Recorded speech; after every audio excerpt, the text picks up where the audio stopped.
फाटाने गझलची बाराखडी असं एक प्रॉम्प्लेटच काढलं आणि सगळ्या मराठीत कविता लिहिणाऱ्या सगळ्या कवींच्या पर्यंत, कॉलेजमधल्या विद्यार्थ्यांच्या पर्यंत पोहोचवलं आणि हजारो मुलं गझल लिहायला लागले।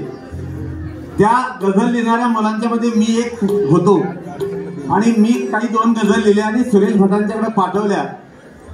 तेव्हा सुरेश भटांचं मला पत्र आलं की मी पुण्यात येतोय पंताच्या कोर्टात, तुम्हाला भेटायला, तुझी गझल आवडली आणि मी मुंबई सकाळमध्ये तुझी गझल छापतोय आणि कापला या पुस्तकातही तुझी गझल निवडली। आणि मी सुरेश भटांच्याकडे गेलो तर ते बरेचसे असे ते आगडबंब होते एकदम असे आणि पाय काठी त्यांना चालता येत नव्हतं, पायाने थोडे अपंग होते, आदू होते आणि त्यांचं खाणं एकदम अफलातून होतं आणि त्यांच्याबरोबर आम्हालाही खायला लागायचं, म्हणजे इतकं प्रेमानं वागवायचे आम्हाला।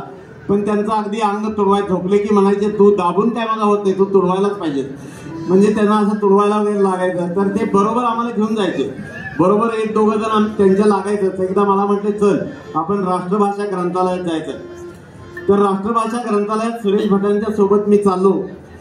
जाताना त्यांना वाटलं की अरे काकड्या चांगल्या दिसतात, आपण काकड्या घेऊया, आणि मग ते काकडीची पिशवी घेऊन काकडी आम्ही घ्यायला गेलो।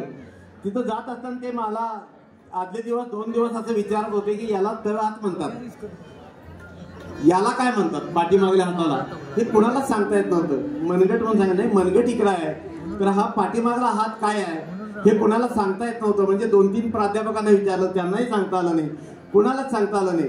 पण ती काकडीवालीकडे गेलो तेव्हा ती आजीबाई तिथं काकड्या विकत होती।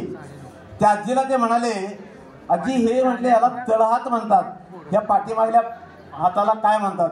तेव्हा ती आजी पटकन म्हणाली हा तळहात आहे आणि हा मळ हात आहे म्हणाली, म्हणजे हा पुढला तळहात आणि हा मळ हात। तेव्हा सुरेश भट म्हणाले, अरे ह्या विद्वान पुण्यातल्या पंडितांना वाटत असेल की मराठी आम्ही सांभाळले, ही मराठी सर्वसामान्य माणसांनी सांभाळली आहे, या मावशीने, या शेतकऱ्याने, या भाजीवाल्याने ही मराठी सांभाळली आहे असं सुरेश भट म्हणाले। त्याला मी साक्षीदार आहे। आणि मग मी सुरेश भटांच्या सोबत त्या राष्ट्रभाषा ग्रंथालयात गेलो।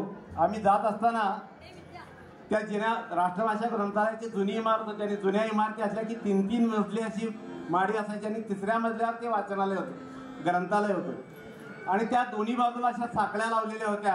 एका बाजूने दादा आणि मी, म्हणजे आम्ही सुरेश भटांना दादा म्हणायचो, आम्ही दोघं चाललो होतो आणि समोरून काही सुंदर तरुणींचा घोडका येत होता, जिना एकदम अरुंद होता। आम्ही कडेला सरकून थांबलो, त्या मुली जवळून निघून गेल्या, त्यांच्या वेणीतल्या फुलांचा तो सैनचा वास तिथं दरवळत राहिला। तेव्हा दादा मला म्हणाले, सर भीमराव काय कविता सुचली की नाही तुला? मी म्हणालो मला नाही सुचले। अरे म्हटले असे क्षण आपल्या जीवनामध्ये फार कमी येत असतात आणि कवीनं संवेदनशील असलं पाहिजे। कसलेही क्षण जर घडले तर ते कवीला टिकता आले पाहिजेत। अगदी त्यावेळेला 70ीत पोहोचलेले दादा, तर त्यांनी मला म्हटले बघ मला कविता सुचली, आणि त्यांनी ऐकवलेल्या या मुली अशा होत्या, ते म्हणाले कोण जाणे कोण हे जवळून गेले, कोण जाणे कोण हे जवळून गेले, चांदणे रक्तात साऱ्या मिसळून गेले।